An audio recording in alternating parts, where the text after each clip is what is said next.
Abah, rumah Ali tingkat 12.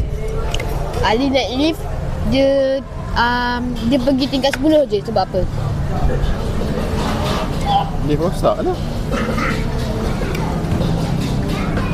Sebab tu dia berhenti tingkat 10 tu dia buat apa? Dia berhenti tingkat 10 dia buat apa? Dia pergi tingkat 10, lepas tu dia naik tangga. Sebab apa? Dia nak tangga ke mana? Dia naik tangga pergi tingkat 12. Asal dia tak tekan tingkat 12? Kenapa dia tak tekan tingkat 12? Tekan dulu. Sebab dia nak jumpa kawan dia lah tingkat 10. Sebab lift tu ada sampai tingkat 10 je. Tingkat 12 yang kat lift kat sebelah. Dia tak pandai ni. Dia tak pandai eja. Dia tak pandai kira nombor. Dia takat, cikgu kan ajar sampai 1 sampai 10 kan. So dia takat 10 je dia pandai. 12 dia tak tahu lagi.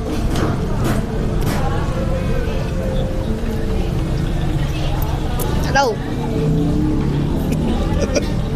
Sebab Ali pendek. Dia, yelah, lift kan 1, 2, 3 ke atas. 12 sampai lah. Suruh lah. 10 jalan sampai. Macam dia tangga. Okay, faham.